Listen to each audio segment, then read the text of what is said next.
Bom dia moçada do curso aí intensivo direcionado para o programa de pós-graduação em produtos naturais e sintéticos bioativos. Tá certo? Eu vou dar continuidade aqui ao nosso curso com a quarta aula, a quarta e a quinta aula.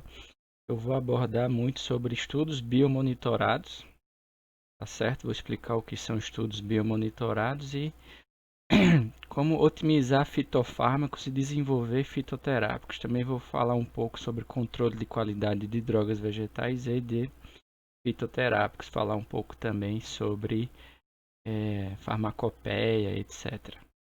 Tá certo? Mas antes de dar início a essa aula, eu vou é, comentar um pouco com vocês sobre as últimas questões que eu mandei para vocês, né, do último questionário da aula anterior. Então vamos lá.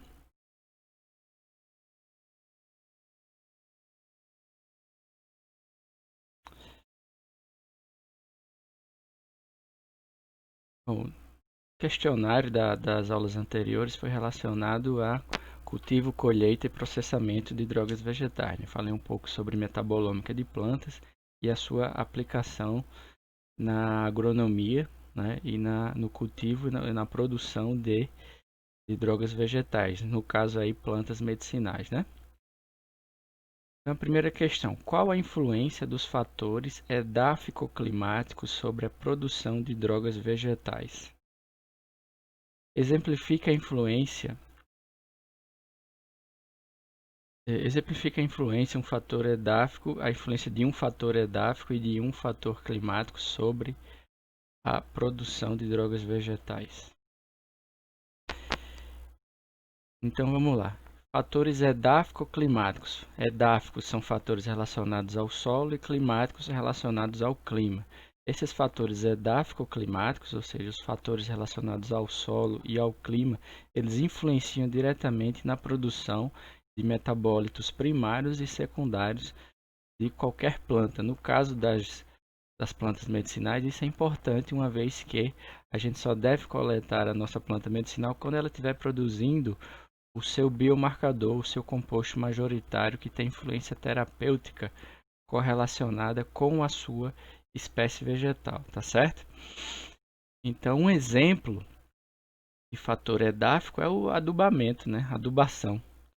A gente viu na aula que o adubo NPK, né? Nitrogênio, fósforo,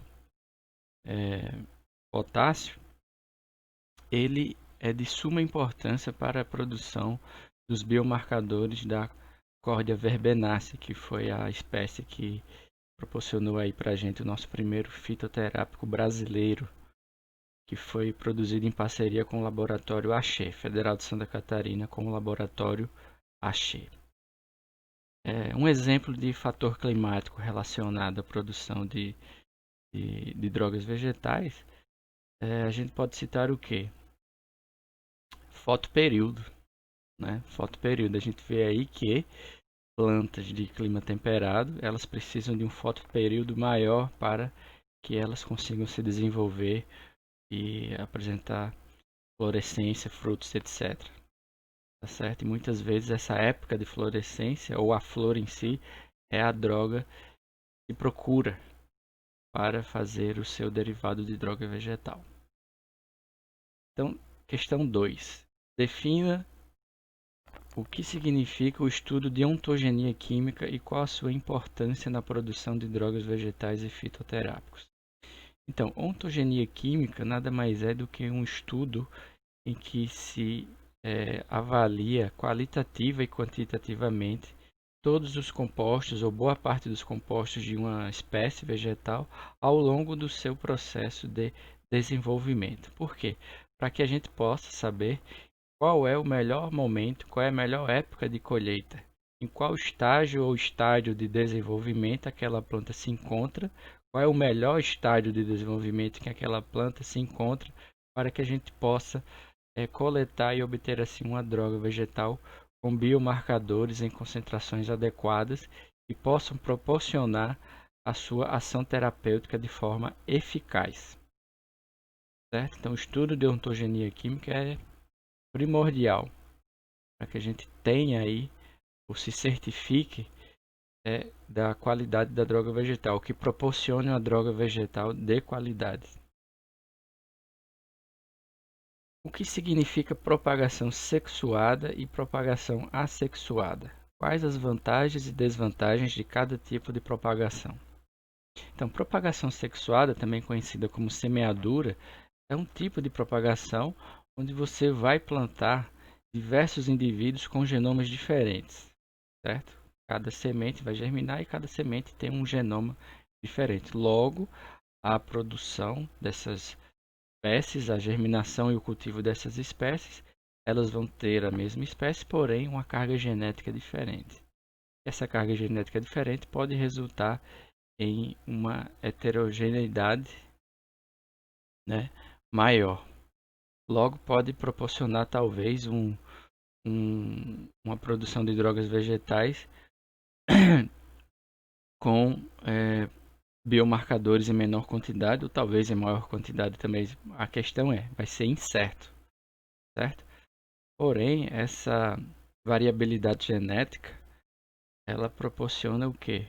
Uma maior resistência a pragas, por exemplo. Se ocorrer uma praga, não vai matar todas as espécies, porque elas têm uma certa variabilidade genética. Umas vão morrer, outras vão sobreviver. O que não acontece na propagação assexuada ou propagação por estaquia, onde você tem aí clones, já que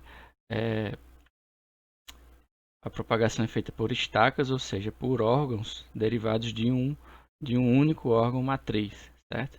Geralmente essas estacas têm 2 nós e uma folha para aumentar a probabilidade de sobrevivência dessas estacas, certo? Então, uma das vantagens da semeadura é a variabilidade genética, que ao mesmo tempo também é uma das desvantagens. A vantagem porque pode sobreviver a pragas e a desvantagem porque essa variabilidade genética pode proporcionar aí espécies que produzem pouca quantidade de, de fármaco ou de biomarcador relacionado àquela espécie. Certo? No caso da estaquia, o lado bom é que você tem aí uma homogeneidade, né? Você tem aí clones plantados, onde esse clone geralmente ele é derivado de uma planta que já produz muito biomarcador, como se fosse uma planta matriz. E a partir dessa planta matriz, da melhor planta que conseguiram detectar ou avaliar, derivados ou estacas dessa planta serão propagados a fim de ter aí um cultivar de qualidade, né? Outra vantagem da estaquia é que você não precisa de tanto tempo para que ela chegue à idade adulta. Ela praticamente tem um envelhecimento precoce, certo? Número 4. Defina dormência e escarificação de sementes. Quais tipos de metodologias podem ser abordadas para reverter a dormência? Bom, dormência de sementes nada mais é do que uma situação em que, embora viável, a semente não consegue germinar, certo? Muitas vezes porque o tegumento ainda está muito grosso, a semente não consegue receber gases ou água para que possa germinar, certo? Então, isso é dormência. Quando, embora viável, o embrião esteja viável, não consegue germinar. Para contornar isso, pode-se fazer uma escarificação dessa semente. Essa escarificação pode ser mecânica e pode ser química. Escarificação mecânica nada mais é do que dar uma leve lixada na superfície da semente, tomando sempre cuidado para não danificar o embrião. Dessa forma, deixa o tegumento mais delgado, facilitando assim a entrada de gases e de água, facilitando a germinação, logo rompendo essa dormência. A escarificação química também pode ser feita utilizando o que? Uma embebição com água por 24 a 48 horas para dar uma amolecida, né, no tegumento e facilitar a permeabilidade de gases e água. Ou pode ser feita também uma uma escarificação química utilizando ácidos, ácido clorídrico, ácido sulfúrico, por exemplo, por 10, 20, 30 minutos. Depois retira da embebição e pode germinar, né? A semente está pronta para germinar. Também existem, eu falei de alguns casos de sementes do cerrado que só conseguem germinar depois de uma queimada, né? Por quê? Porque depois da queimada ocorre a escarificação dessas sementes do cerrado, possibilitando assim a germinação dessas sementes logo após uma chuva, por exemplo. Depois de uma queimada, pode vir a chuva e essa chuva aí proporcionar germinação de muitas sementes do cerrado. Questão 5. O que é metabolômica e ecologia química? Metabolômica nada mais é do que uma vertente, uma plataforma das ômicas derivada que está relacionada à genômica, transcriptômica e proteômica, né? Onde genômica estuda o genoma ou todos os genes de determinado organismo, proteômica de forma análoga estuda todas as proteínas, transcriptômica estuda os RNAs, né? Os RNAs que possibilitam essa conversão, e metabolômica, que estuda os metabólitos de um determinado organismo. E a todo o conjunto de metabólitos de um organismo a gente chama de metaboloma, certo? Metabolômica é a plataforma que estuda metabólitos de um organismo. E todos esses metabólitos, o conjunto de todos esses metabólitos, a gente chama de metaboloma, certo? E ecologia química nada mais é do que uma vertente, um subconjunto aí da metabolômica. A metabolômica pode ser de plantas, pode ser de organismos marinhos, pode ser de animais, de micro-organismos, tá certo? No caso da metabolômica de plantas, nós temos aí a vertente da ecologia química, que utiliza ferramentas da metabolômica para analisar todos os metabólitos produzidos em determinados cenários, certo? Uma coisa que é bom frisar também sobre metabolômica é que ela estuda o metaboloma em diversos cenários diferentes, cenários de estresse, cenários de seca, de enchente, de predação. Ou seja, é um estudo em tempo real do metaboloma para ver como é que os organismos eles se defendem ou eles se reconfiguram em detrimento de um cenário adverso, né? Então, na ecologia química existe esse estudo do metaboloma em diversas situações, a fim de descobrir a relação entre os organismos vivos. Qual seria a relação de uma planta com um inseto, de uma planta com outra planta? Por que é que uma planta, quando exala determinado composto volátil, outra planta recebe aquele volátil como uma mensagem e modifica o seu metabolismo ou o seu metaboloma, ou reconfigura o seu metabolismo?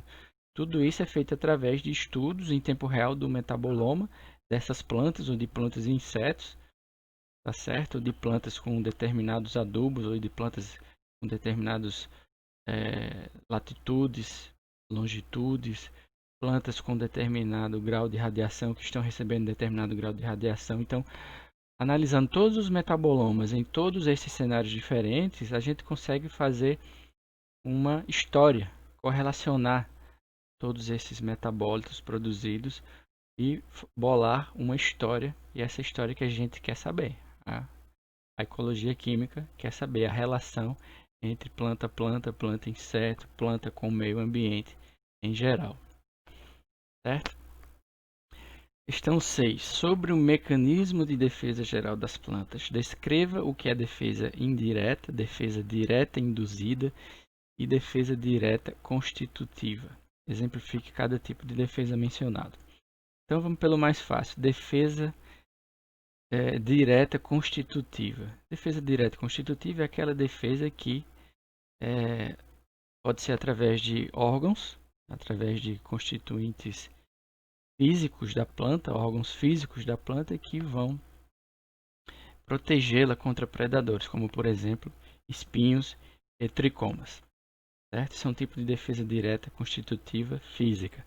Defesa direta constitutiva química é aquela defesa de planta, baseada em produtos químicos produzidos pela própria planta, que servem para protegê-la contra predadores, por exemplo, mas que a sua produção independe de haver um cenário de risco ou não.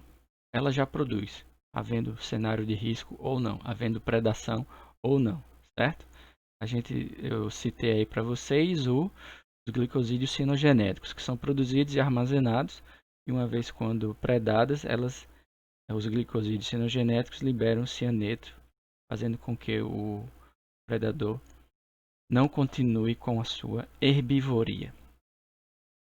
Defesa indireta sim, essa é a defesa direta, induzida, certo? A gente falou de defesa direta física e defesa direta química constitutiva. Agora vamos falar da defesa direta induzida, que é a química. Ou seja, quando uma planta recebe algum tipo de mecanismo, algum tipo de sinal que caracterize perigo, como por exemplo salivas, enzimas de saliva de predadores entrando em contato com o organismo, isso vai desencadear uma cascata bioquímica que vai fazer com que a planta reconfigure o seu metabolismo e comece a produzir metabólitos de defesa. Essa é a defesa direta induzida, que acontece por meio de indução, por meio do perigo. E, geralmente esse perigo é detectado por enzimas de saliva de predadores ou vestígios de parede celular que se encontram no organismo da planta. Defesa indireta é uma defesa que, ao invés de a defesa indireta, ela acontece mediante predação, mas quando ela começa a se reconfigurar e produzir metabólitos de defesa, esses metabólitos eles não vão atuar diretamente no predador. Eles vão atrair o predador do predador da planta, certo? Vão atrair vespas, por exemplo. Essas vespas vão receber compostos voláteis produzidos devido a esse estímulo, né? As vespas vão interpretar esses voláteis como um sinal e chegarão até a planta, onde vão comer o predador da planta. Certa vespa vai comer o que? A lagarta. A lagarta estava comendo a planta, logo a planta libera voláteis para atrair a vespa. Certo? Isso é um mecanismo de defesa, indireta. O que é quenching? Qual a sua importância sobre os estudos de metabolômica de plantas? Dê o exemplo de um tipo de metodologia de quenching. Quenching nada mais é do que uma estabilização do metaboloma, ou seja, para que a gente possa analisar o metaboloma de determinado organismo vivo em determinado momento, a gente tem que se certificar de que não vai haver nenhuma mudança naquele metaboloma após a coleta da espécie vegetal. Para isso, nós temos que cessar todas as reações enzimáticas que estão acontecendo naquele momento. E como é que a gente cessa todas essas reações enzimáticas? Através da metodologia do quenching. A gente pode cessar todas essas reações enzimáticas submetendo a espécie vegetal a baixas temperaturas. Sabe-se que abaixo de menos 20 graus, dificilmente uma enzima vai atuar. Então, utilizando o nitrogênio líquido, que tem uma temperatura mais ou menos de 190 graus negativos, a gente consegue realizar o quenching. Certo? Fazendo o quenching da planta, triturando aí depois liofilizando, ou seja, secando o material botânico sob baixas temperaturas, com certeza você vai manter os metabólitos, o metaboloma daquela planta naquele exato momento, certo? Gerando dados mais fidedignos, relacionando o metaboloma àquele exato momento, àquele exato cenário daquela planta. Então, um exemplo de quench é utilizando baixas temperaturas, que é o mais utilizado, que é o nitrogênio líquido, porque ele é muito limpo, ele é um solvente, digamos assim, um líquido verde, já que ele não gera artefatos e depois ele vai para a atmosfera sem deixar vestígios ou artefatos na nossa droga vegetal. Também podemos utilizar altas temperaturas, como etanol a 80 graus, ou ácidos e bases, como o hipoclorito de sódio ou ácido trifluoroacético, pois mudança de pH também vai degradar as enzimas. Por que é que geralmente a gente não utiliza essas técnicas, metodologias? Porque elas podem gerar artefatos, certo? Podem degradar enzimas e podem degradar também metabólitos primários e secundários, porém são meios mais baratos de fazer o quench, tá certo? Então fiz um apanhamento geral aqui dessas questões que eu fiz dos questionários, do questionário relacionado às últimas duas aulas. Então vamos agora para a quarta aula, certo? Sobre biomonitoramento.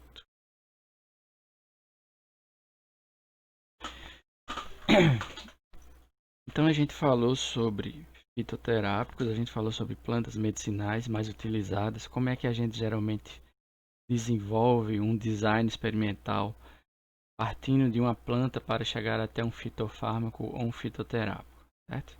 Através de estudos biomonitorados. Mas antes de realizar esses estudos biomonitorados, o que é que a gente faz? A gente pode começar não da bancada, mas do computador, analisando bases de dados.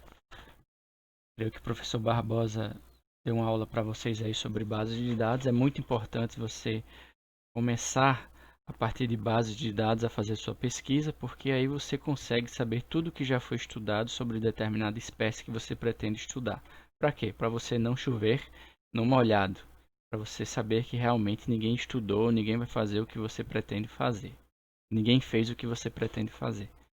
Tá certo? Então você pode fazer análise através de base de dados ou através de estudos etnobotânicos ou etnofarmacológicos, que também podem ser encontrados nas bases de dados, nos artigos das bases de dados, tá certo? Então, através de estudos etnofarmacológicos e etnobotânicos, vocês podem já selecionar algumas espécies que vocês pretendem estudar, fazer um estudo biomonitorado e aí talvez conseguir isolar um fitofármaco ou desenvolver um fitoterápico através de uma matéria-prima vegetal, como um extrato ou uma fase, a partir de um extrato ou uma fase dessa planta que você estudou, através de bases de dados ou através de estudos etnobotânicos ou etnofarmacológicos.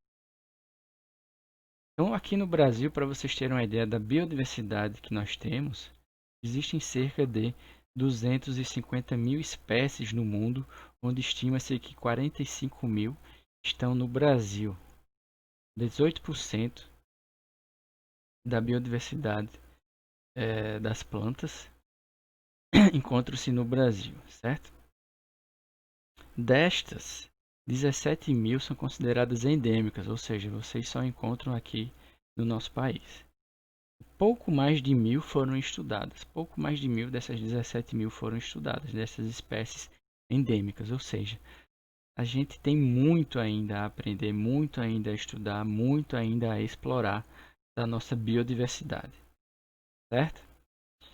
E o pior, que a gente não estuda e muitos gringos aí vêm para cá, estudam as nossas espécies endêmicas e fazem até patentes das nossas espécies endêmicas, certo? Muitas substâncias de plantas exclusivamente brasileiras encontram-se patenteadas por empresas ou órgãos governamentais estrangeiros. Temos aí um exemplo do óleo da copaíba, que tem mais de quase 10 patentes relacionadas à atividade antitumoral do óleo da copaíba. Lembrando aqui que quando você isola um composto, você não pode patentear aquele composto. Você não pode patentear algo que já é da natureza. Você pode patentear o uso desta ou uma metodologia utilizada para isolar determinado composto de interesse farmacêutico e financeiro. certo? Então, se você isolar a insulina, você não pode patentear a insulina, porque a insulina já existe na natureza. Você pode patentear o modo de produção de penicilina, produção biotecnológica de penicilina, né? Você pode patentear o modo, né, a metodologia para obtenção de determinado produto natural, mas não o próprio produto natural em si, certo? Então, a aplicação do produto natural ou a metodologia para isolar aquele produto natural ou produzir aquele produto natural, você pode patentear. Para vocês terem uma ideia sobre como é difícil isolar um produto natural e esse produto natural vir a se tornar um fármaco, é muito pequeno, certo? A cada 30 mil compostos sintetizados ou isolados, 20 mil passam pelos estudos pré-clínicos.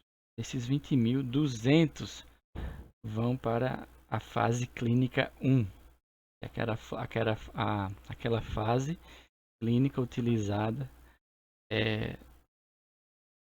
em seres humanos sadios, para você verificar administração, biotransformação, efeitos colaterais, etc.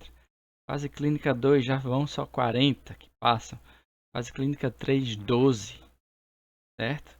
E apenas 8 são aprovados. Então, a cada 30 mil compostos sintetizados, apenas 8 são aprovados, e desses 8, 1 consegue mercado satisfatório, ou seja, 0,003%. Mas esse 1 que chega, esse único composto que chega a ter mercado satisfatório, ou até mesmo esses 8 que foram aprovados, o lucro que eles geram recompensa todo o gasto, todos os recursos que foram direcionados para a pesquisa de síntese de novos fármacos ou descoberta de novos fármacos, certo? Então é algo que vale a pena financeiramente. Então, como é que a gente chega a obter um fármaco ou um fitoterápico? Primeiro, a gente faz os nossos estudos etnobotânicos, etnofarmacológicos e estudos de base de dados. Descobrimos aí quais são as plantas de interesse que a gente pode utilizar. Fazemos então extratos, e esses extratos podem ser avaliados contra diversos alvos moleculares. Esses alvos moleculares eles são representados aí em bioensaios, tá certo? Onde estuda-se a atividade desses extratos ou fases contra células isoladas, micro-organismos, estudos in vivo, órgãos isolados, certo? Ou enzimas. Por exemplo, quero saber se eu vou isolar algum produto ou se eu vou ter algum extrato ou fase capaz de inibir a ciclooxigenase 1 ou ciclooxigenase 2.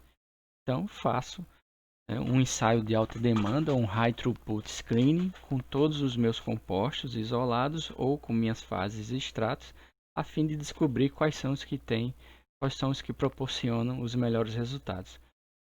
Se dois extratos desenvolveram uma boa atividade inibidora da enzima COX-1 ou COX-2, a partir desse extrato eu posso caracterizá-lo, fazer uma cromatografia acoplada a detectores, que podem ser diversos, detectores de ultravioleta, espectrometria de massas, posso fazer caracterização por RMN ou infravermelho, certo?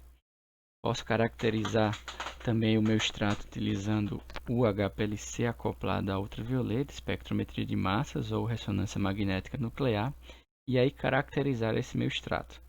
Caracterizando esse meu extrato, eu posso aí quantificar e detectar um possível biomarcador desse extrato.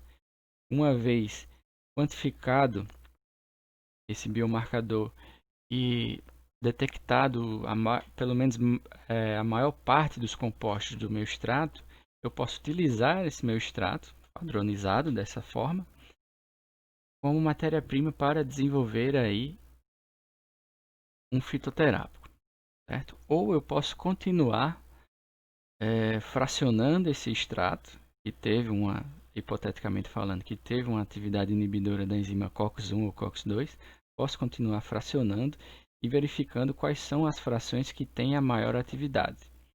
até chegar ao isolamento desses compostos, dessas fases mais promissoras, e aí detectando o composto isolado responsável por aquela atividade farmacológica, chegando então ao fitofármaco, certo? Esse fitofármaco que foi descoberto através de um estudo biomonitorado. Como é que foi feito esse biomonitoramento? Através de bioensaios contra diversos alvos moleculares, detectando as frações mais promissoras, a gente parte para um estudo mais fracionado ainda dessas frações até chegar ao composto isolado responsável por aquela atividade farmacológica, certo? Esse composto isolado com atividade farmacológica correspondente ao extrato ou fase a gente chama de fitofármaco ou potencial fitofármaco, certo? Mas muitas vezes os extratos têm atividade cinética, que é uma atividade que só ocorre ou ela é mais promissora quando em conjunto com outros compostos. Por isso que às vezes um extrato ou uma fase surte mais efeito do que o próprio composto isolado. Então, tem duas vertentes. Nós temos duas vertentes aí. Padronizar o extrato e desenvolver um fitoterápico, ou isolar o composto que está relacionado à atividade terapêutica e a partir desse composto fazer um fitofármaco. Esse fitofármaco muitas vezes ele pode ser otimizado, certo? Porque muitas vezes ele pode ter sua atividade aumentada, sua atividade terapêutica aumentada e seus efeitos adversos reduzidos. Tudo isso pode ser feito através de modificações estruturais. Modificações estruturais que existe uma escola só para isso. Existe uma escola especializada só para isso, para modificações estruturais ou otimização de compostos, de fitofármacos, certo? Que eu vou falar mais para frente. Depois dessas modificações estruturais, volta-se para os bioensaios, para saber se a modificação estrutural surtiu um efeito melhor ou pior, se surtiu um efeito mais eficaz, né? Tá certo? Então, através de estudos biomonitorados, a gente pode chegar a ter um extrato padronizado ou fitofármaco. Esse extrato padronizado ele pode ser aplicado, pode ser desenvolvido e se transformar num fitoterápico e passar por estudos de toxicologia, fase pré-clínica, fase clínica 1, 2 e 3 e chegar ao seu produto final, ao registro, né? Chegar a desenvolver o seu fitoterápico. Ou o fitofármaco ele pode ser aplicado diretamente em uma formulação alopática, passar por estudos pré-clínicos, fase 1, 2 e 3, registro e depois entrar no mercado, ou ele pode ainda ser melhorado através de modificações estruturais, modificações que a gente chama de relação estrutura-atividade, fazer os bioensaios de novo, verificar se houve uma melhora. Se houve uma melhora, então utiliza-se a estrutura modificada, a qual passa para estudos toxicológicos, fase pré-clínica 1, fase clínica 1, 2 e 3, registro. E aí o medicamento alopático com o fitofármaco em sua formulação pode ser registrado e pode ser registrado como um medicamento alopático e entrar no mercado. Certo? Então aqui nós temos as duas vertentes, onde o extrato vegetal ele passa por ensaios biológicos in vitro ou in vivo, ocorre o fracionamento biomonitorado, substância bioativa pode ser encontrada e ser descoberto então assim o fitofármaco, certo? O biomarcador também do extrato ele pode ser padronizado, pode ser detectado e quantificado, padronizando assim o extrato. Logo, esse extrato padronizado passa por ensaios biológicos in vivo, tá certo? Passam por estudos pré-clínicos, fase clínica 1, 2 e 3, né? Ensaios toxicológicos, ensaios de eficácia, certo? São realizados da mesma forma que um medicamento alopático é feito, a pesquisa. Dessa forma você consegue validar a sua planta e desenvolver assim um fitoterápico. certo? Lembrando aqui que fitoterápico é o medicamento obtido empregando-se exclusivamente matérias-primas ativas vegetais, é caracterizado pelo conhecimento da eficácia e dos riscos de seu uso, assim como pela reprodutibilidade e constância de qualidade. Sua eficácia e segurança são validadas por meio de levantamentos etnofarmacológicos previamente, de utilização, de documentações técnico-científicas em publicações ou ensaios clínicos fase 3. Não se considera medicamento fitoterápico aquele que, na sua composição, inclua substâncias ativas isoladas, mesmo que seja isolada de uma planta, tá certo? De qualquer origem, nem as associações destas com extratos vegetais podem ser consideradas fitoterápicos, certo? Eu dei o exemplo na aula passada do atroveran, que tem o extrato de Atropa belladonna com o dipirona, e isso não é considerado, então, fitoterápico. Certo? Então, eu vou citar para vocês aqui alguns exemplos de bioensaios que nos direcionam para o desenvolvimento, nos dão um norte para chegarmos, a fazer uma boa triagem dos nossos extratos, das nossas plantas medicinais e desenvolvermos assim de forma mais eficaz um fitoterápico ou descobrir então um fitofármaco. Então, um desses ensaios que a gente utiliza muito em ensaios de alta demanda, o High Throughput Screening, é a avaliação da DL50 de extratos diluídos com solução salina sintética. Tá certo? Então, ensaios realizados com Artemia salina. Artemia salina nada mais é do que um microcrustáceo, tá certo? Que a gente pode cultivar em soluções salinas, de preferência soluções salinas sintéticas, já que a água do mar a gente poderia tirar, hipoteticamente, a gente poderia tirar a água do mar para utilizar no cultivo de Artemia salina. Entretanto, a salinidade varia muito de acordo com a região, cada país. Então, para padronizar nossos estudos e publicá-los, muitas revistas só aceitam publicação de DL50 com Artemia salina se você disser que na sua metodologia você utilizou solução salina sintética. A Merck, por exemplo, produz compostos que, quando misturados com água na proporção ideal, você consegue obter aí sua solução salina sintética na concentração exata. Então, o que é que acontece? A DL50, ou seja, a concentração necessária para matar 50% de uma população, no caso aí de Artemia salina, é muito utilizada para você saber a toxicidade do seu composto, certo?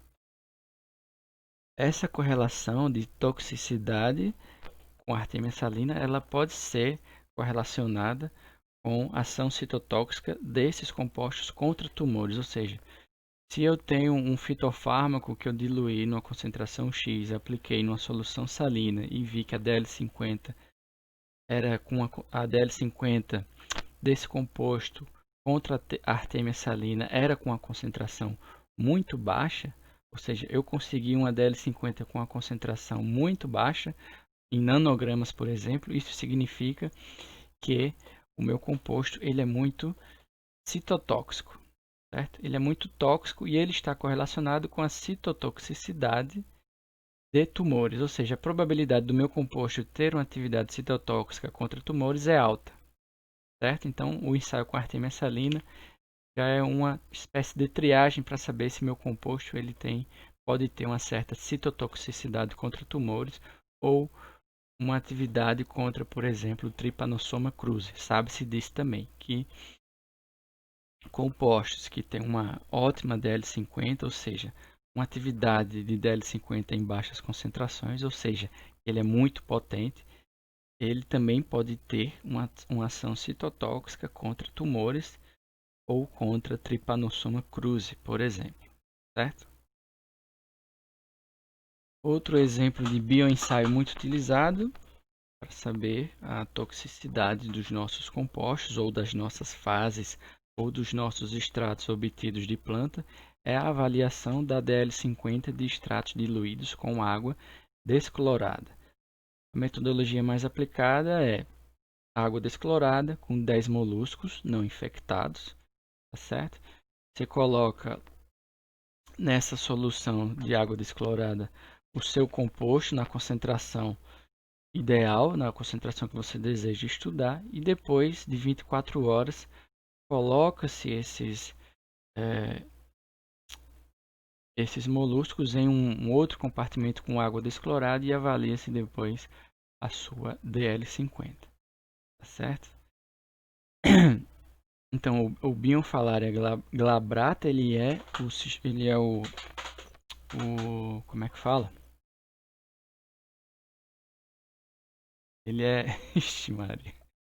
Ele é o hospedeiro do Schistosoma mansoni, tá certo? Então, muita gente avalia a atividade contra o Schistosoma mansoni, ou seja, contra seu hospedeiro, né?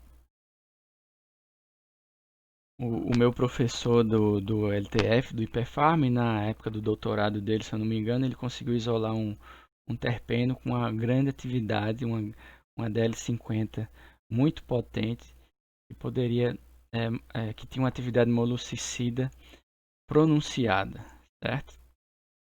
Então, esse terpeno ele poderia ser utilizado em lagos infectados com moluscos que têm Schistosoma mansoni, por exemplo.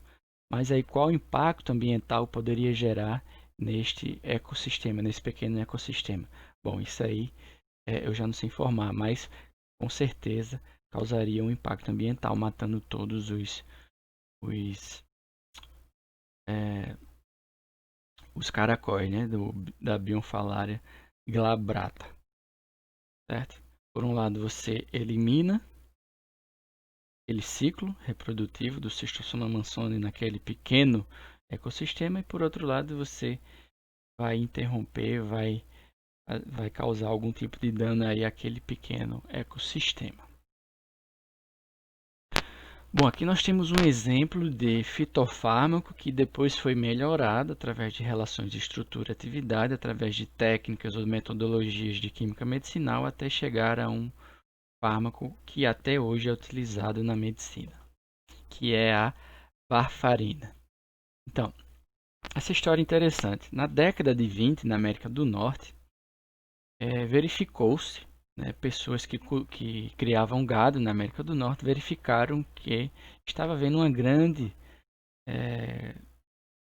morte, né, de gado nessa região da América do Norte.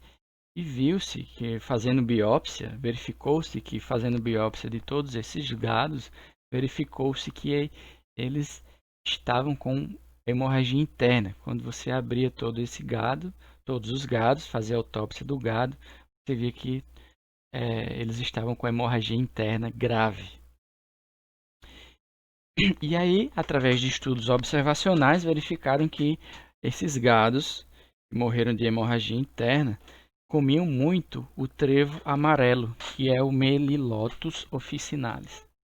E aí decidiram estudar esta planta e verificaram que esta planta tinha uma alta atividade anticoagulante de uma quinona chamada dicumarol.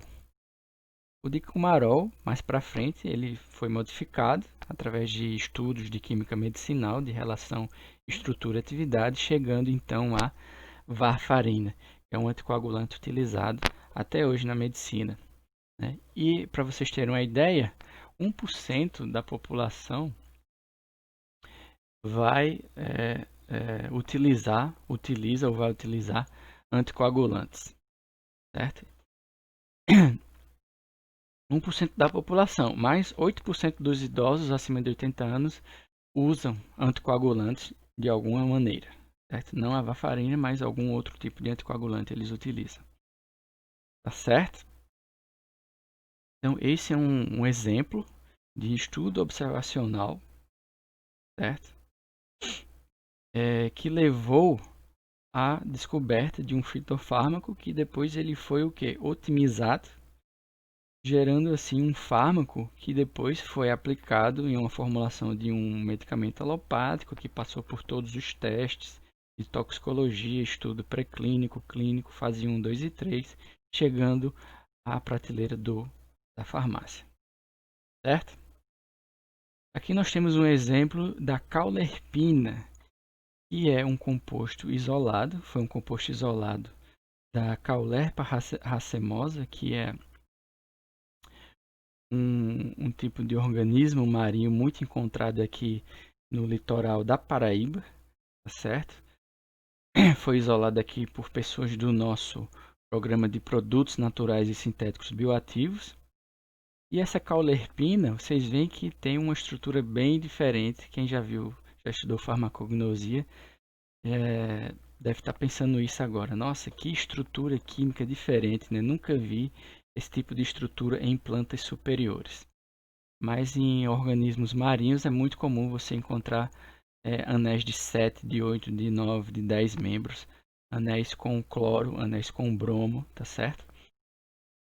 Então a caulerpina, ela foi isolada de um organismo marinho aqui do litoral da Paraíba, da Caulerpa racemosa, e verificou-se que ela tem uma atividade analgésica muito similar à dipirona.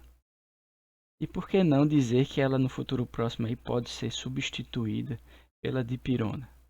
Já que a dipirona, a gente sabe hoje em dia que ela proporciona alguns efeitos colaterais, como aplasia medular e a granulocitose, ou seja, pode gerar efeitos danosos aí à nossa medula. A dipirona já é proibida nos Estados Unidos, na Austrália e em alguns países da Europa. Claro que esse mecanismo, esse efeito colateral da dipirona só acontece em pessoas que utilizam com grande frequência por longos períodos de tempo, mas é uma alternativa à dipirona, essa caulerpina aí, certo? Coisa nossa aqui da Paraíba. Mais um exemplo aqui de fitofármaco que depois foi incorporado em medicamentos alopáticos contra a malária. A artemisinina foi isolada da Artemisia annua, isolada da pesquisadora chinesa Yu Yutu, que ganhou o Prêmio Nobel de Medicina em 2015, tá certo? Em 2015 o Prêmio Nobel de 2015 de Medicina foi chamado também de Prêmio Nobel de Medicina das doenças negligenciáveis. Por quê? Quem ganhou o Prêmio Nobel nesse ano? Yu Yutu, pela descoberta da artemisinina, que é utilizada contra a malária, e de 2 pesquisadores que descobriram a ivermectina, que também é um medicamento utilizado como vermífugo e que é especulado agora, né, como um possível medicamento que pode atuar contra o SARS-CoV, né, ou pode atuar contra a COVID-19. COVID-19 é a doença, né, e SARS-CoV-2 é o vírus. Então, Yu Yutu, ela passou a estudar a Artemisia annua, a planta que produz a artemisinina. Ela foi estudar essa planta através de estudos da medicina tradicional chinesa. Ou seja, ela não partiu de forma aleatória, vou estudar aqui a Artemisia annua. Não, ela partiu através de estudos em escritos, né, em manuais chineses de plantas medicinais, certo? Um tipo de base de dados da época. Aqui vamos falar também do paclitaxel, acho que eu já falei isso na primeira aula. O paclitaxel foi isolado da Taxus brevifolia, é um diterpeno que tem atividade antitumoral utilizado até hoje, mas quando ele foi descoberto, a sua viabilidade econômica, a viabilidade de produção economicamente falando, não era muito favorável. Por quê? Porque esse paclitaxel era isolado da casca do caule da Taxus brevifolia com uma certa idade, certo? Para você isolar o paclitaxel com um rendimento minimamente bom, teria que esperar aí cerca de 30 anos e retirar da casca do caule e extrair da casca do caule da Taxus brevifolia. Até que um laboratório francês, se não me engano, Pierre Fabre, conseguiu isolar um composto com uma estrutura muito parecida do paclitaxel através das folhas da Taxus baccata. Tá certo? Então, não precisaria esperar muito tempo, porque você não estaria extraindo da casca do caule, e sim da folha. Isolamento já estava isolamento não. Síntese orgânica já estava descartado, já que era preciso mais de 10 etapas para fazer uma reação, para fazer uma síntese do paclitaxel. Então, a melhor opção economicamente viável foi isolamento de um composto com uma estrutura muito parecida com a do paclitaxel, extraída das folhas da Taxus baccata. Ou seja, extrair de folhas é muito melhor do que extrair da casca do caule, né? Porque a folha renova, com 2, 3 meses você já tem uma nova folhagem, né? E aí, a partir desse isolamento do composto com alto rendimento das folhas de Taxus baccata, poderia ser feita uma modificação estrutural com apenas uma etapa e aí obter o paclitaxel de forma mais economicamente viável. Então, falando agora sobre as relações de estrutura-atividade ou otimização de moléculas, otimização de fitofármacos, temos várias metodologias. Uma delas é a introdução ou remoção de um sistema de anel. Certo? Temos aqui do lado esquerdo a benzilpenicilina, o famoso benzetacil, que está o fármaco contido no famoso benzetacil, quem nunca tomou aí, né?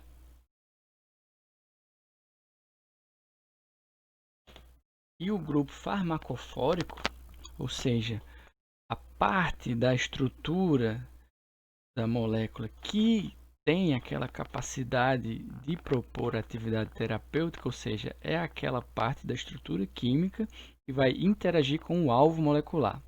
Então, isso aí que a gente vê, essa parte da estrutura química que vai proporcionar uma complementaridade favorável com o receptor e logo favorecer aí, proporcionar a atividade terapêutica, a gente chama de grupamento farmacofórico.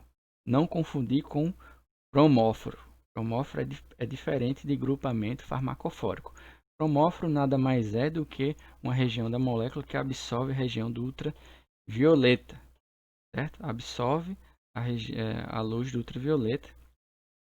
Geralmente são as carbonilas e grupamentos que têm ligações duplas intercaladas. Grupamento farmacofórico é aquela parte da estrutura que é responsável pela atividade terapêutica do fármaco, certo? Então, o anel beta-lactâmico é o que proporciona a atividade farmacológica da benzilpenicilina. Então, vocês sabem que as bactérias, os micro-organismos, possuem mecanismos de defesa. E com o tempo, com a utilização da benzilpenicilina, foram descobertas alguns micro-organismos capazes de degradar o grupamento farmacofórico da benzilpenicilina, pois eles tinham enzimas chamadas, os micro-organismos, eles tinham enzimas de defesa, enzimas chamadas penicilinases, que degradavam o anel beta-lactâmico. Então, o que é que os pesquisadores decidiram fazer? Colocar um grupamento que realizasse um impedimento estérico, ou seja, que impedisse que as penicilinases atuassem no anel beta-lactâmico.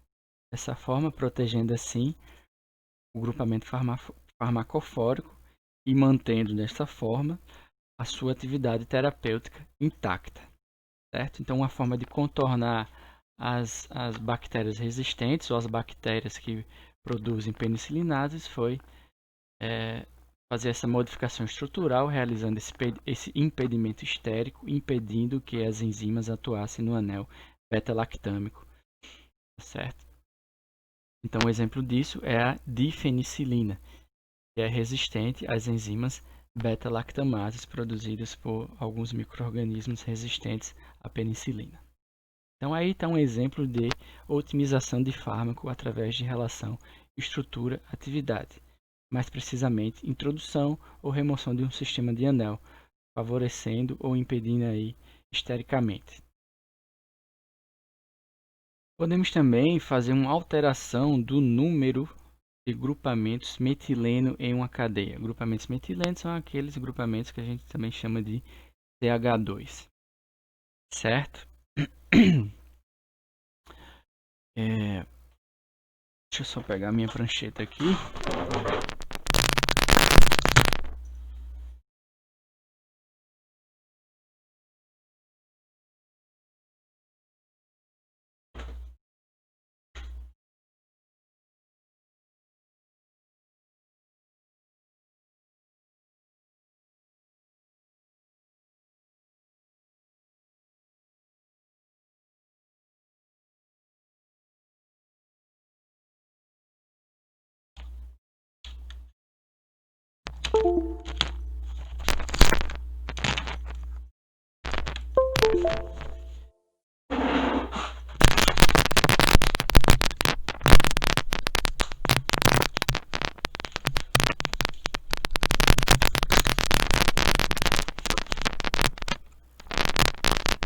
Bom, voltando.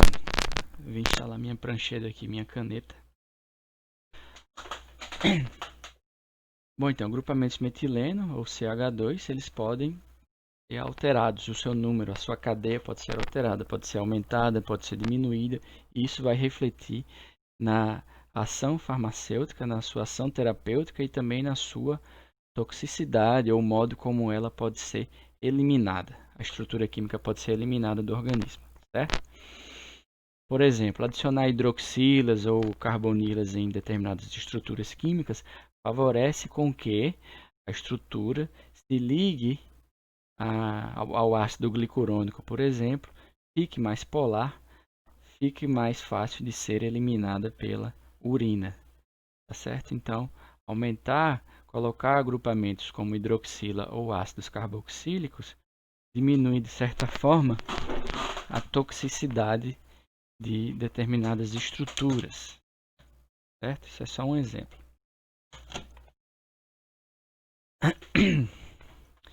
Então, alteração do número de grupamentos metileno em uma cadeia. Muitas vezes, aumentando o número de grupamentos metileno, a gente aumenta o que? A sua apolaridade. O composto fica mais apolar, logo ele fica mais fácil de passar pela barreira hematoencefálica, que é uma barreira muito gordurosa, certo? Então, para passar pela barreira hematoencefálica, a estrutura química do fármaco tem que ser muito apolar. E uma das maneiras de fazer com que o composto passe pela barreira hematoencefálica e possa atuar dessa forma no sistema nervoso central é aumentando o número de grupamentos metileno, certo? O que não é o caso aqui, porque ambos, tanto a clorpromazina como a clomipramina, eles já atuam no sistema nervoso central. E ele já possui uma boa cadeia aqui de grupamentos metileno e possuem grupamentos halogênicos, como o cloro, que também favorece uma certa apolaridade à molécula, certo? Entretanto, a modificação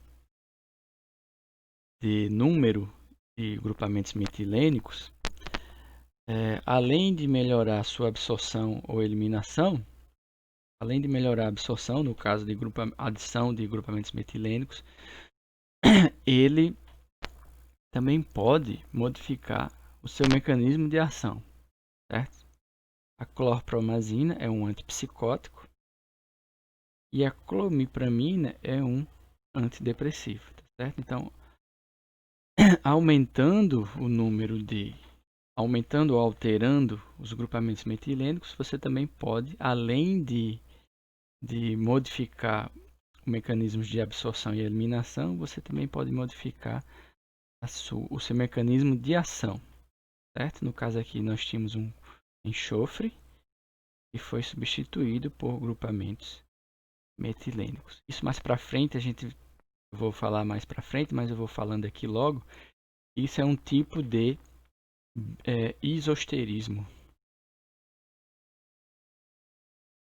certo?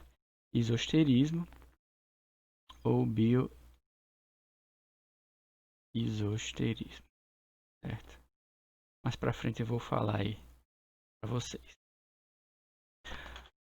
Introdução de novos substituintes, certo? O que é que nós vemos aqui, né? A prometazina, que é um antialérgico, antagonista de receptores histamínicos do tipo H1. E aqui nós temos a clorpromazina, ou antagonista dopaminérgico antipsicótico. Esse aqui consegue passar pela barreira hematoencefálica. Por quê? Porque algumas modificações foram realizadas nesse composto, capazes de proporcionar o quê? Uma estrutura mais apolar. Aumentou o número de grupamentos metilênicos.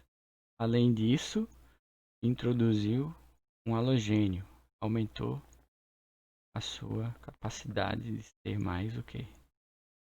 Apolar. Com isso, esse fármaco conseguiu passar pela barreira hematoencefálica, atuando no sistema nervoso central. Dessa forma, essa modificação estrutural, introduzindo novos substituintes, fez com que modificasse a sua forma como o fármaco é absorvido e distribuído no organismo, certo? Além de modificar o seu mecanismo de ação. Então, essa introdução de novos substituintes modificou o quê? Sua distribuição, modificou a sua absorção, certo? E modificou também o mecanismo de ação, certo? Então, são esses tipos de metodologia de relação estrutura-atividade através da introdução ou remoção de substituintes, inserção de grupamentos que vão realizar algum tipo de impedimento estérico, impedindo a ação de enzimas, de micro-organismos resistentes. Tudo isso é uma forma de otimizar os nossos fitofármacos, de melhorar a sua ação terapêutica ou reduzir os seus efeitos adversos, tá certo? Melhorar a distribuição, absorção, reduzir efeitos adversos, tudo isso através de relação estrutura, atividade. Substituição por substituintes isósteros. O que são isósteros? Certo? Isósteros são componentes que, embora diferentes, possuem o mesmo número de elétrons na última camada. Certo? Então, teoricamente, através da relação dos estudos de relação estrutura-atividade, se eu substituir um isóstero por outro, teoricamente a minha estrutura vai ser diferente da anterior e posso, teoricamente, também manter a mesma atividade farmacológica e o mesmo mecanismo de distribuição e de absorção, teoricamente, tá certo? Por exemplo, nós temos uma hidroxila aqui, que foi substituída por um grupamento SH, certo? O oxigênio, ele é do grupo 6A, ou seja, ele tem 6 elétrons na última camada. E o hidrogênio tem um elétron na última camada, totalizando o que aí nesse grupamento? 7 elétrons na última camada. O grupamento SH também é do grupo 6A.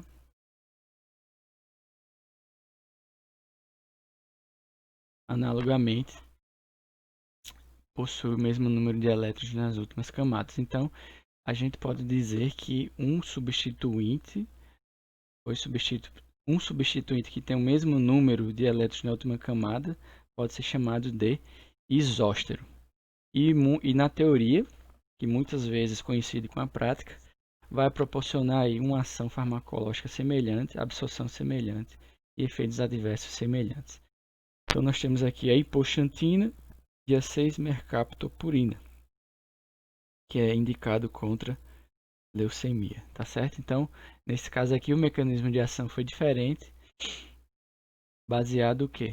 Baseado no nucleotídeo. Esse nucleotídeo foi substituído por um isóstero, gerou aí um fármaco com atividade antileucêmica, certo? Nesse caso aqui, o isóstero gerou um fármaco com atividade terapêutica diferente. Nesse caso aqui, a atividade foi mantida. Temos aí a cocaína, certo? Que é um alcaloide que inicialmente foi utilizado por Freud como Freud, além de ser muito cheirador de coca, ele também utilizava como anestésico local. Cocaína foi um dos primeiros anestésicos locais a serem utilizados na medicina, mas pelo fato da cocaína ser muito tóxica, provocar gangrena, né? Outros fármacos foram produzidos inspirados na cocaína, certo? Como a procainamida. Procainamida é um exemplo de estrutura que foi modificada, inspirada na estrutura da cocaína e que não tem aqueles efeitos adversos provocados pela cocaína. Continua sendo um anestésico local, certo? Mas sem aquelas atividades, aqueles efeitos adversos da cocaína. Isso a gente chama de simplificação molecular. Como é que é feita essa simplificação molecular? Ou também striptease.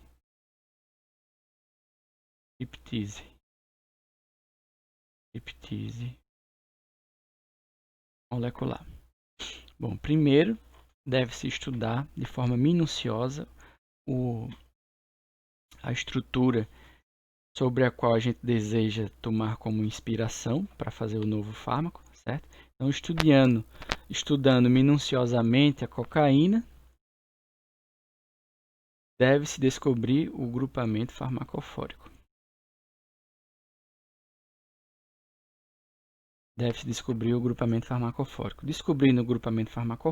esse grupamento farmacofórico ele deve ser mantido e depois as outras estruturas que devem estar correlacionadas com as atividades que a gente não quer que sejam repetidas, né, reproduzidas, a gente tira, os pesquisadores tiram essas estruturas que estão relacionadas com a parte maléfica, digamos assim, da estrutura química, mantém-se apenas o grupamento farmacofórico e forma-se aí uma estrutura química mais clean, mais limpa, sem que não gere os efeitos colaterais adversos e que mantenha assim o grupamento farmacofórico, logo mantenha a sua atividade terapêutica, certo? Então a gente chama isso de simplificação molecular ou striptease molecular. É nada mais, nada menos do que manter o grupamento farmacofórico, identificá-lo e mantê-lo e retirar as estruturas correlacionadas com os efeitos adversos, com os efeitos tóxicos daquela estrutura, gerando assim um novo fármaco muito melhor, muito mais otimizado. Outro exemplo de simplificação molecular aqui é da morfina e da metadona. A metadona é 2 vezes mais potente que a morfina, gera menos euforia e gera uma menor dependência. Como é que eles fizeram isso? Fazendo o striptease ou a simplificação molecular.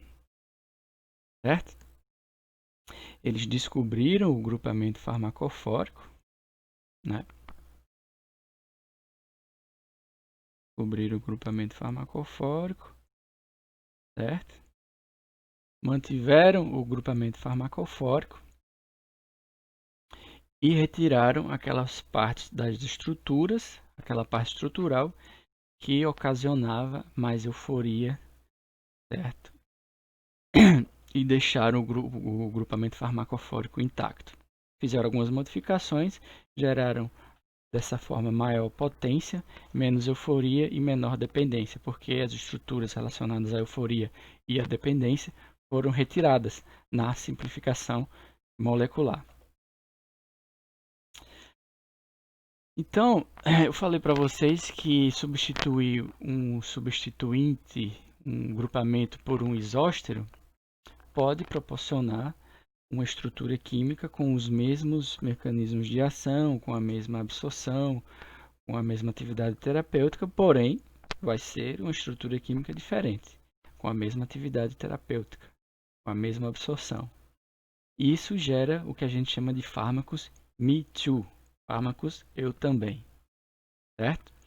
Então, você substituindo uma hidroxila por um SH, por exemplo, você está gerando aí um fármaco totalmente diferente. Logo, você pode gerar uma nova patente. Certo? Foi o que aconteceu.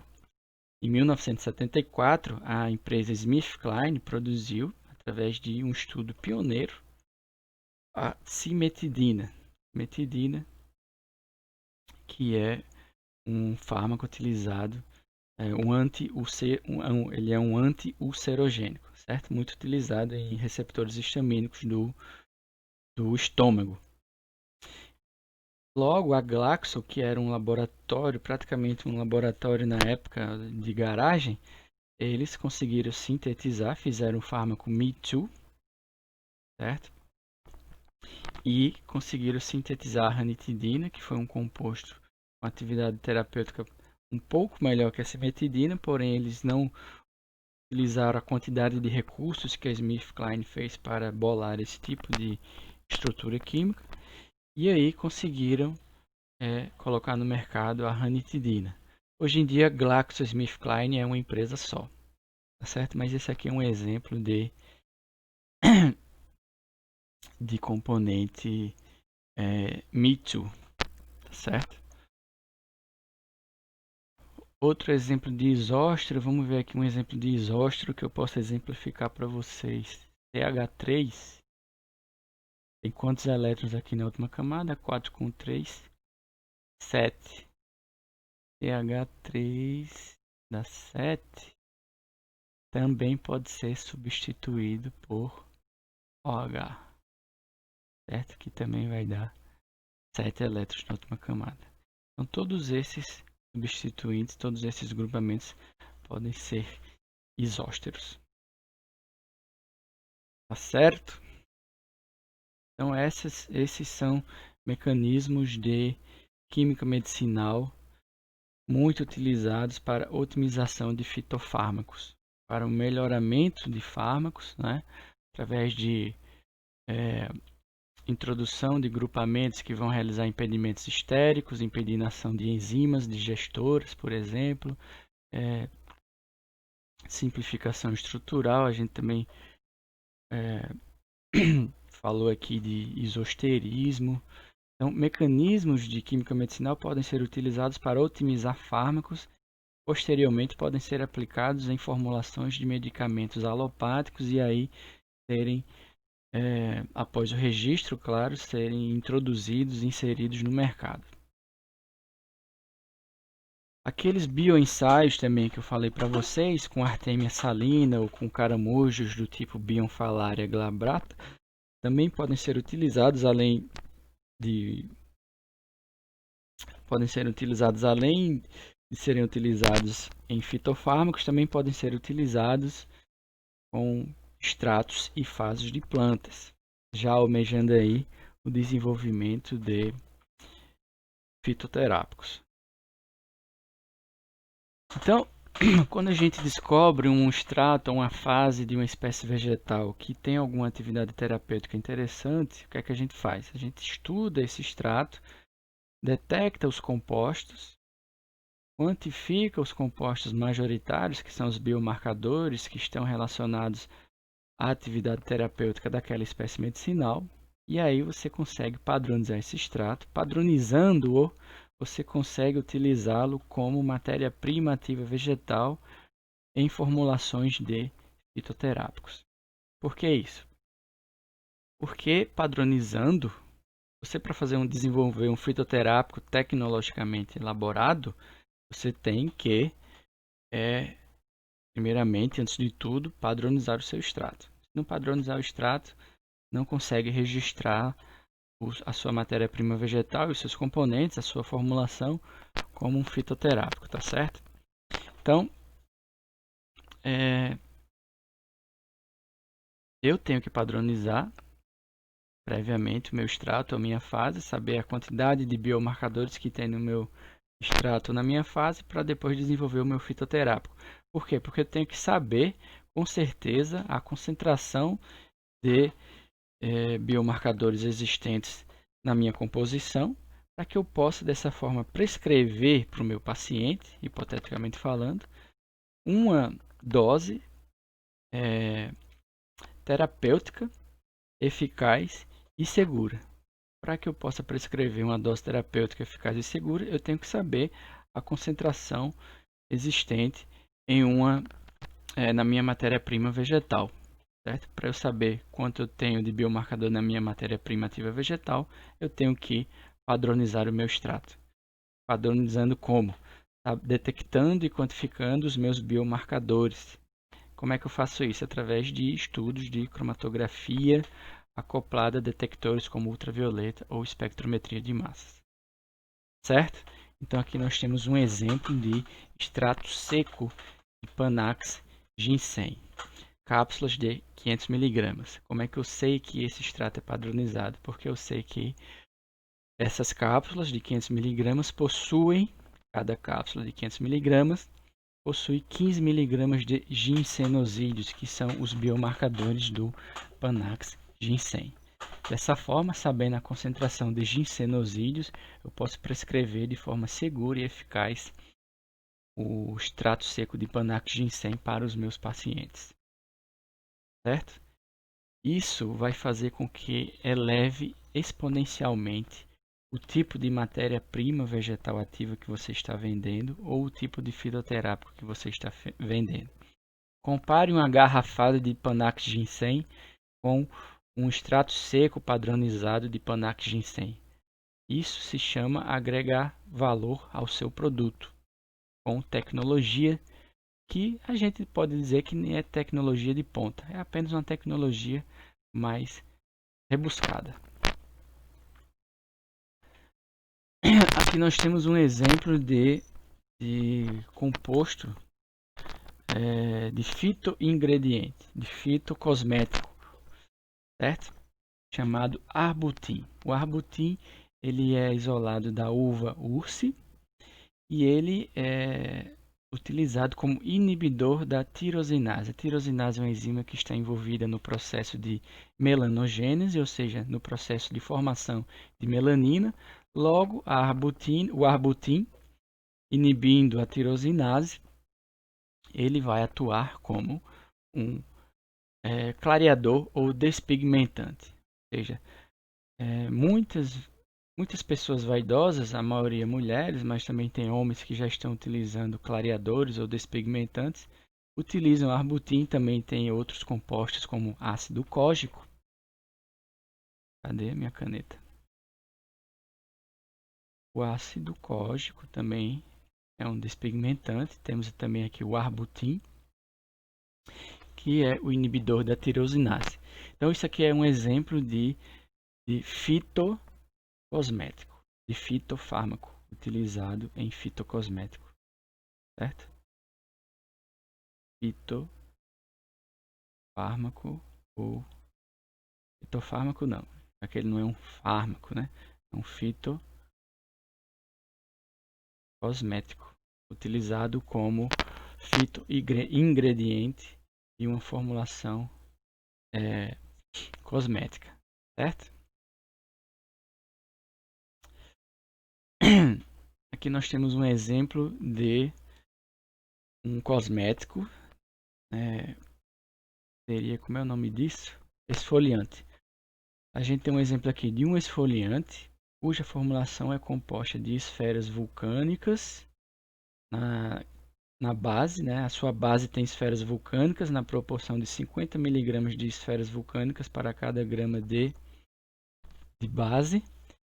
E também possui extrato de camomila, 20 mg por grama de base. Tá certo? Então, eu sei que em cada grama da minha base, eu vou ter 20 mg de extrato de camomila e 50 mg de esferas vulcânicas. Isso agrega muito valor ao seu produto, certo? Quanto de quanto de biomarcador existe no extrato de camomila. Aqui ele não especifica, ele apenas diz que tem 20 mg de extrato de camomila por cada grama de base. Mas já é um exemplo de qualidade adicionada a este cosmético. Os cosméticos não têm toda esse controle de qualidade dos medicamentos alopáticos. O medicamento alopático você tem que dizer 15 mg de ginsenosídeos em cada 500 mg de cápsula. Você tem que dizer. Nesse caso aqui, do cosmético, ainda não tem toda esse controle minucioso dos cosméticos. Certo? Aqui apenas disse o quê? 20 mg de extrato para cada grama de base. Mas qual é a composição desse extrato, como foi obtido, isso ainda não é cobrado pelos cosméticos. Certo? Então, falamos de planta validada, que é o quê? Aquela planta que foi obtida através de tecnologias, técnicas de cultivo controlado, controlando o que? Fatores edáfico-climáticos, controlando o que? A melhor época de colheita, controlando o que? O melhor tipo de semeadura, o melhor tipo de estaquia, controlando tudo, fotoperíodo. Depois que você controla tudo isso, desde a época, desde o início em que você começou realizando a sua pesquisa bibliográfica em bases de dados ou analisando estudos etnofarmacológicos e etnobotânicos, até a parte de cultivo, controle de critérios edáfico-climáticos, controle de qualidade de drogas vegetais, análise de perfil cromatográfico, identificação botânica, hora de colheita, que mais? Tudo isso, obtenção de extrato, como foi que você obteve esse extrato, qual foi a relação droga vegetal, derivado de droga vegetal, ou melhor, qual é a concentração de biomarcador no seu extrato vegetal, Então, depois que você realiza todo esse tipo de controle, partindo desde a pesquisa de bancada até cultivo, colheita, processamento, padronização de extrato, até o produto final, até o desenvolvimento do produto final, que a gente chama de fitoterápico, você tem aí uma planta validada, certo? Passou por controle de qualidade, através de identificação botânica, identificação morfológica, histológica, através de comparação de perfis cromatográficos, extração, controle de extração, para você saber a relação droga vegetal, derivado de droga vegetal, processamento, como você processou a sua planta após a colheita, durante a colheita, como você padronizou a sua colheita, que tipo de adubo, qual foi o fotoperíodo utilizado, irrigação, você fez ou não fez, porque a gente sabe que muitas vezes produtos naturais são produzidos sob estresse hídrico, certo? Então, utilizou irrigação, não utilizou irrigação, houve algum controle de praga com biopesticidas, evitou desta forma aí pesticidas sintéticos ou pesticidas industrializados, Qual foi a técnica de cultivo? Utilizou semeadura, utilizou estaquia? Então, depois que você estuda sua planta minuciosamente, avaliando todos esses parâmetros e obtém o seu fitoterápico com o extrato padronizado, você diz que a sua planta foi validada. Ou seja, uma tese de doutorado não daria tudo isso, não daria conta de avaliar tudo isso. Então você tem que fazer um estudo em grupo, com um grande grupo de produtos naturais, geralmente com pessoas da agronomia, da biologia, da estatística, da farmácia e da farmacologia, ou seja, um estudo interdisciplinar muito grande, extenso e robusto deve ser feito para que você possa validar a sua planta e desta forma obter assim um fitoterápico, certo? Então, é um trabalho custoso, mas porém muito gratificante, imagino. Então, a qualidade da droga vegetal está intrinsecamente ligada a todos esses fatores que eu falei para vocês. Tipo de colheita, tipo de solo, tipo de clima, conservação da droga vegetal, tipo de extração. Por isso que a gente deve domesticar as nossas plantas, as nossas espécies, para que a gente tenha um controle dos princípios ativos que serão produzidos e que serão produzidos pela droga, pela planta e pela droga no final, né, pela droga vegetal. Já que uma vez padronizado todos esses critérios, você padroniza de certa forma qualitativa e quantitativamente todos os biomarcadores daquela espécie vegetal. Então, se você quiser desenvolver um fitoterápico, esqueça extrativismo, certo? Plantas cultivadas, elas são melhores, são melhoradas, apresentando maior produção de princípios ativos, maior resistência às condições climáticas adversas e a pragas. Extrativismo não é o caminho para produzir um fitoterápico, porque você não sabe por quais cenários de estresse aquela planta passou, certo? Então, a relação droga vegetal derivado de droga vegetal, antes da gente padronizar os nossos extratos, a gente utilizava esse tipo de correlação. Relação droga vegetal derivado de droga vegetal. O que quer dizer isso? Quando a gente faz uma extração, a gente sabe quanto a gente utiliza de solvente e quanto a gente utiliza de droga vegetal. Com essa relação, a gente pode obter assim extratos fluidos, tinturas, extrato seco, etc.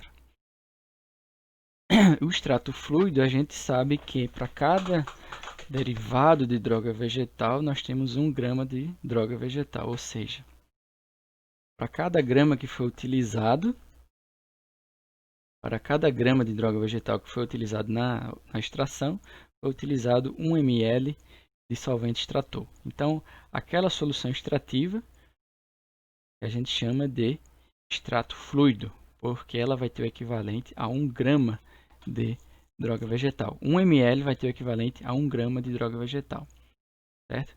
Já que para o seu preparo, durante a extração, cada grama de droga vegetal, a cada grama de droga vegetal foi utilizado 1 ml de solvente extrator, tá certo? Então, por que isso? Por que essa relação droga vegetal derivado de droga vegetal? Porque através disso, os médicos conseguiam prever uma dose aproximada para ser prescrita aos seus pacientes, certo? Então, extrato fluido de valeriana officinalis para um paciente que não consegue dormir. Eu preciso de mais ou menos 3 gramas de droga vegetal. Então, quantos ml de extrato fluido eu vou precisar para prescrever para o meu paciente? Então, 3 ml, né? 3 ml de extrato fluido de valeriana officinalis, já que é um extrato fluido, 3 ml tem o equivalente a 3 gramas de droga vegetal. Sabendo-se, hipoteticamente, o médico sabendo-se que 3 gramas de droga vegetal de valeriana officinalis é suficiente para provocar o efeito desejado sem provocar muitos efeitos colaterais, né? Provoca o efeito terapêutico desejado sem provocar o efeito colateral. Então, através dessas medidas, destas correlações droga vegetal derivado de droga vegetal, os médicos poderiam, sim, no início do século passado, prescrever desta forma. Depois, a gente, com as nossas tecnologias, podemos padronizar nossos extratos e aí elaborar formulações farmacêuticas mais precisas. Logo, prescrever de forma mais precisa também as nossas formulações farmacêuticas, tanto fitoterápicos quanto na alopatia. Tá certo? Então, o extrato fluido ele tem 1 grama de droga vegetal para cada ml. Então, 1 ml vai ter o equivalente a 1 grama. Na tintura, nós temos uma proporção de 1 para 5, ou seja, para cada 5 ml de derivado de droga vegetal, ou seja, para cada 5 ml de tintura, eu vou ter o equivalente aí, nesses 5 ml, a 1 grama de droga vegetal. Certo?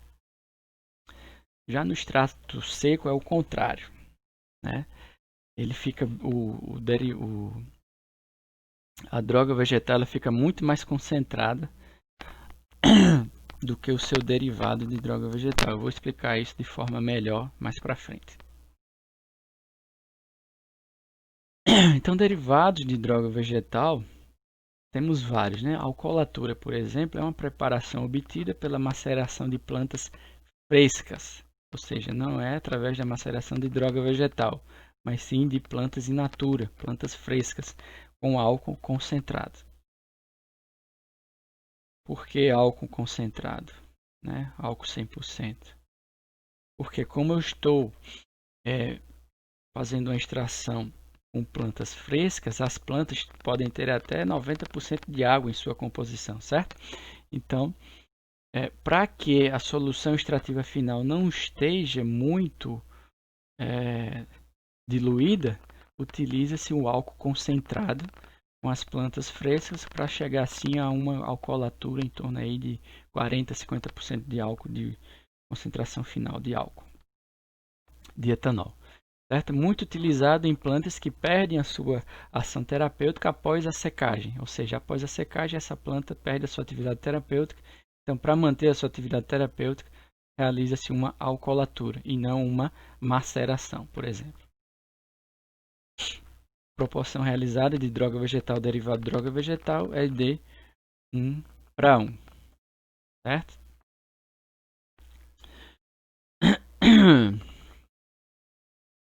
Então,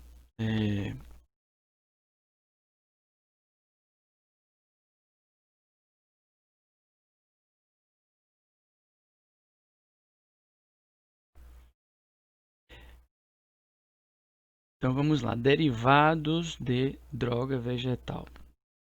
Derivado de droga vegetal. Tintura. Tintura, relembrando aqui, tintura ela tem uma proporção de 1:10 ou 1:5, certo? Então, para cada, nesse caso aqui, para cada 10 ml de tintura, eu vou ter o equivalente a 1 grama de droga vegetal, e aqui para cada 5 ml de tintura, o equivalente a 1 grama de droga vegetal. Certo? Então, aqui nós temos um exemplo de tintura de arnica do mato, solução alcoólica ou hidroalcoólica preparada a partir de uma droga vegetal. Essa tintura ela pode ser simples ou pode ser composta. Nesse caso aqui da arnica do mato é uma tintura simples, porque utiliza apenas tintura oriunda de uma única espécie vegetal. Se fosse composta, teria uma tintura oriunda de mais de uma espécie vegetal, certo? Ela pode ser preparada através de maceração ou percolação. E a sua tintura, ela também pode ser aplicada em pomadas, certo? Tintura de arnica pode ser aplicada numa base de pomada e depois massageada numa região inflamada, por exemplo. Também pode ser diluída em água e ingerida, certo? Administrada dessa forma. Tá ok?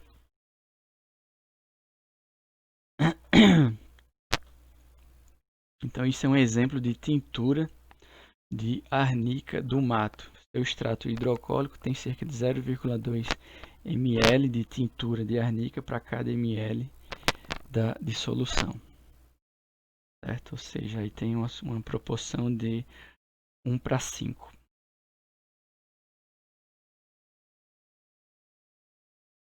Derivado de droga vegetal, continuando, extrato fluido, que é aquele que tem uma proporção de 1:1.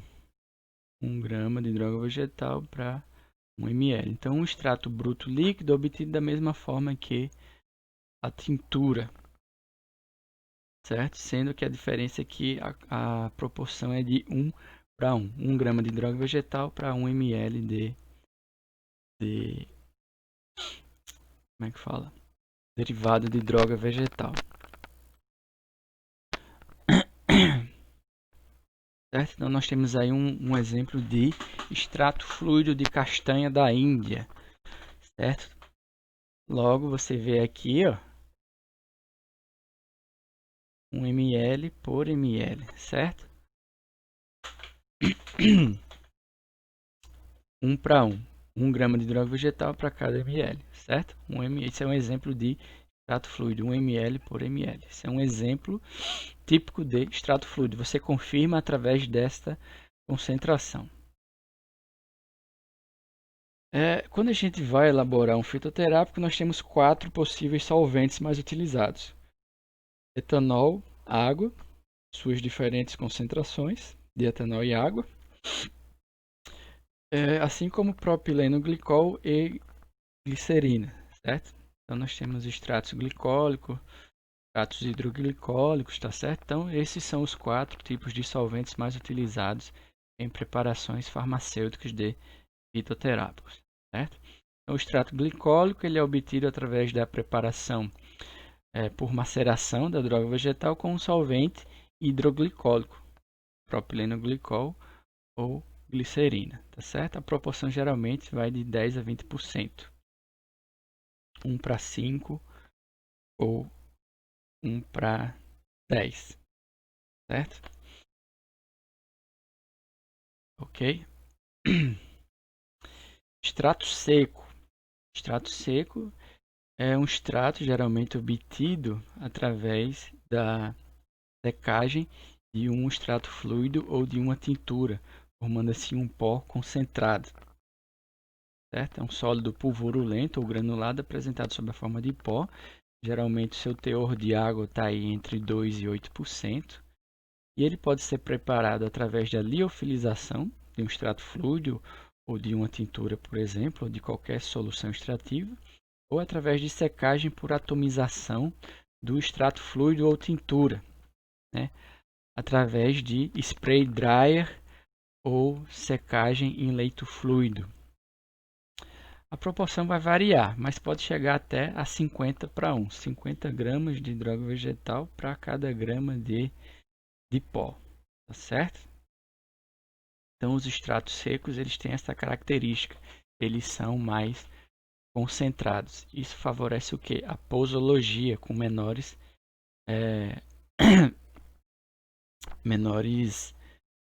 proporções, menores doses.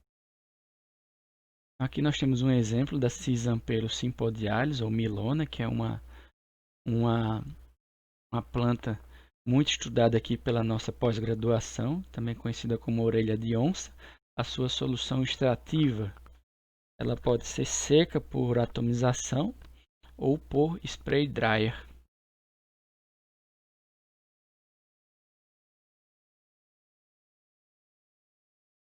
Certo?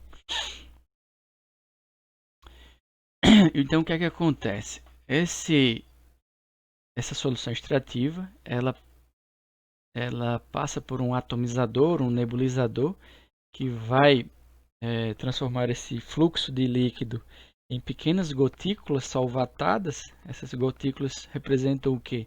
Partículas de compostos solvatadas pelo solvente extrator, por partículas do solvente extrator.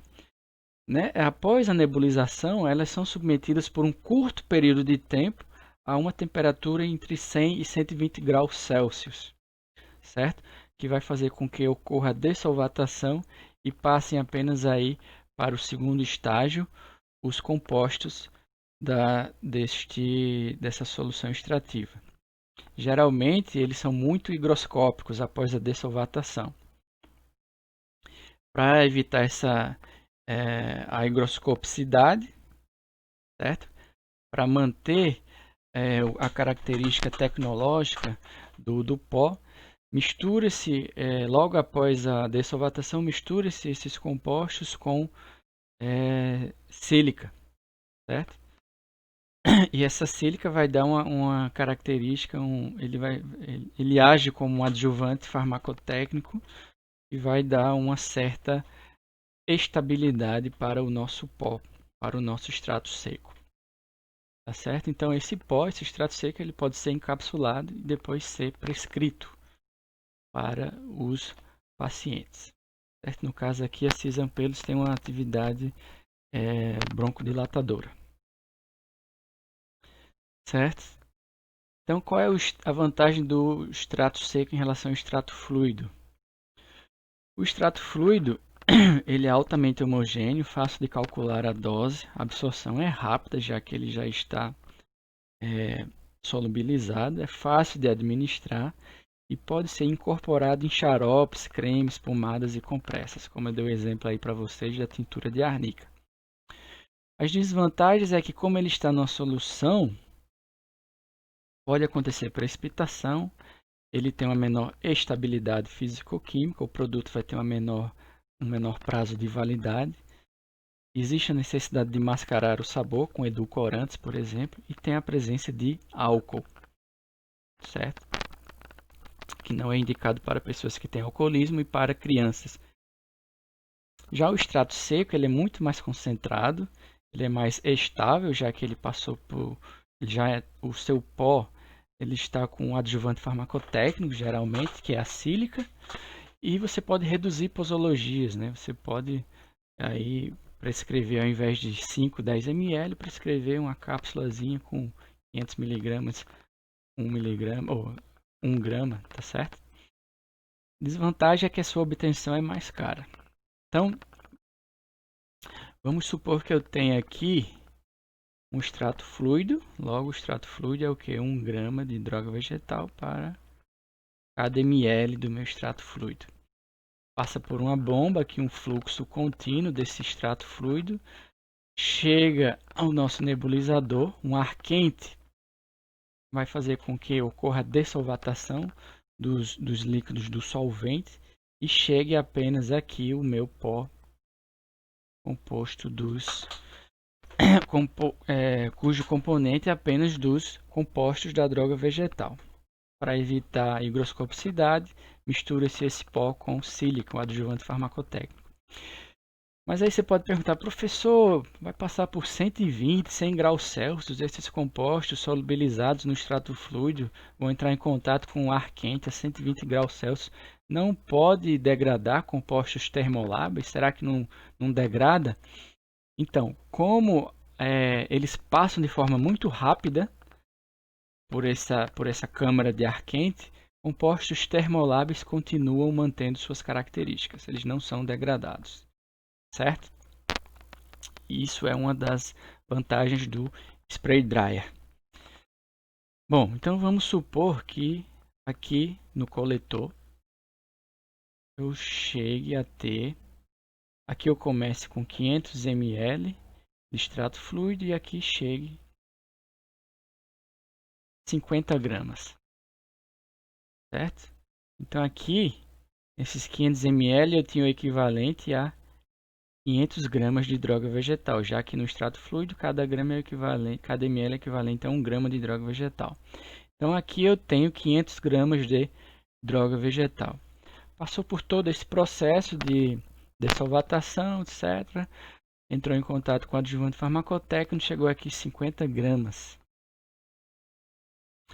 50 gramas. Então aqui eu tinha 500 gramas de droga vegetal, cheguei aqui 50 gramas, certo? De derivado de droga vegetal. Então, qual vai ser a minha proporção aqui de derivado de droga vegetal e droga vegetal? Opa! Droga vegetal, 500 gramas, derivado de droga vegetal, 50 gramas. Qual seria a minha proporção aqui de derivado de droga vegetal e droga vegetal? Seria de... Quanto? Faz a matemática aí. 50, 10 para 1, né?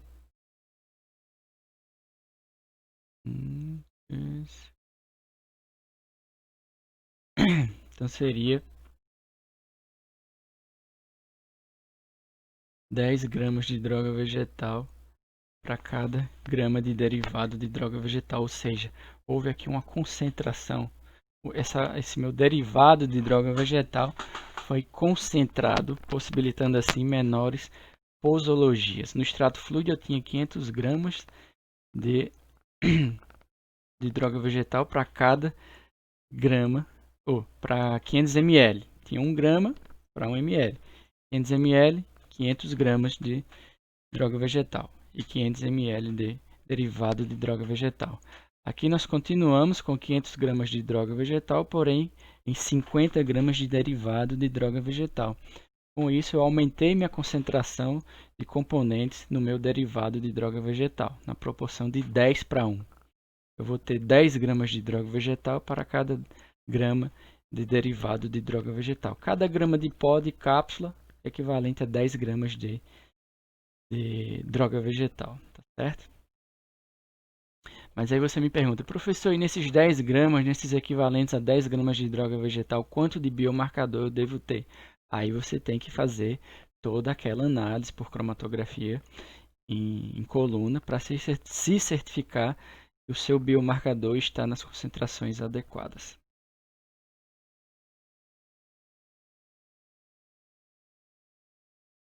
Então vamos ver um exemplo aqui de prescrição de extrato fluido. Se nós temos um extrato fluido de allium sativum, de alho, né? Sabendo que cada grama de droga vegetal possui 100 mg do princípio ativo ou do biomarcador alicina, e sabendo que a dose indicada é de 500 mg de alicina por dia, uma vez ao dia, quantos ml de extrato fluido eu devo prescrever para esse paciente? Certo? Então vamos lá. Extrato fluido de alho sativa, eu sei que 1 grama de droga vegetal é o equivalente a 1 ml. E a gente sabe também que cada grama de droga vegetal é equivalente a 100 mg de alicina. Eu devo prescrever 500 mg de alicina para este paciente, para tomar ao dia, 500 mg ao dia. Então, quantos ml eu devo prescrever? Certo? 5 ml, 5 gramas, certo? Equivalente a 5 ml de derivado de droga vegetal. 5 ml é equivalente a 5 gramas. Logo, se 1 grama tem 100 miligramas, 5 gramas vai ter 500 miligramas de alicina. Desta forma, eu posso prescrever de forma mais segura e eficaz para o meu paciente, sabendo quanto eu tenho de biomarcador na minha droga vegetal ou no meu derivado de droga vegetal. Eu vou ter que prescrever 5 ml de extrato fluido para o meu paciente, já que 5 ml tem o equivalente a 500 mg de alicina, que é quem? O meu biomarcador. Tá certo? Bom, então falamos aqui de desenvolvimento de fitofármacos, fitoterápicos, falei aqui de derivado de droga vegetal, certo? Na próxima aula eu vou falar para vocês sobre um pouco mais de controle de qualidade de drogas vegetais, alguns exemplos de otimização de extração e controle de qualidade em si, quantificação de biomarcadores, etc. Certo? Então eu vou ficar por aqui hoje, gente. Vou passar um questionário para vocês. Tá certo? Vou passar um questionário para vocês e até a próxima aula.